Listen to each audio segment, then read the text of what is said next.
undesigned coincidences. And what these show is that one writer is telling some of the story and another writer tells another aspect of the story, and when you put them together, you reveal how complementary they are.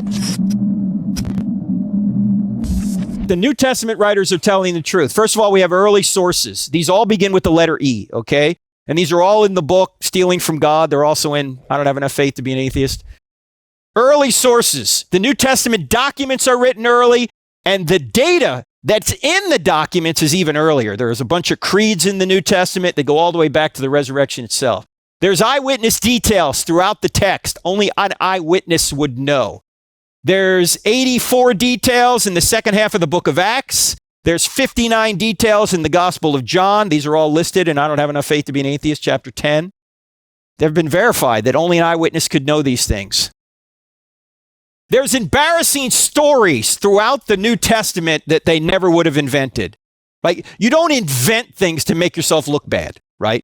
And then we just talked about the fourth E, excruciating deaths. Why do they go die for this? It doesn't make any sense. This one we talked about a few years ago in here, called embedded confirmation.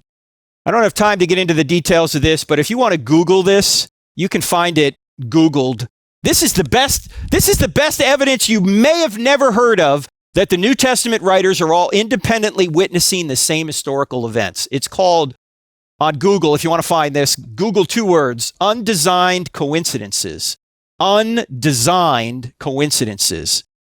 And what these show is that one writer is telling some of the story and another writer tells another aspect of the story, and when you put them together, you reveal how complementary they are and how they could never arrange this, that these two people must have seen the same event and are simply recording it from their own perspectives. Expected predictions, that deals with Old Testament prophecy. We've been through that in this session before about, say, we talked about Daniel 9 before. We've talked about Isaiah chapter 53. How do these people know this stuff hundreds of years in advance? Extra biblical writers, there are 10 ancient non-Christian writers who lived within 150 years of Jesus' life, and when you put their references to Jesus and the apostles together, you get a story congruent with the New Testament. People like Josephus, Suetonius, Thallus, Phlegon, these household names you've probably heard of, right? Brief references. And then finally, number 8 is the explosive growth of the church out of Jerusalem.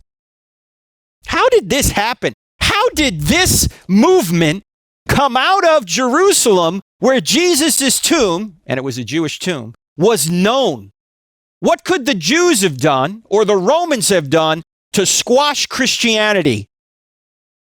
They had gone to the tomb and taken out the body. That's exactly right. And they didn't do that. Why? Jesus was still using his body, right?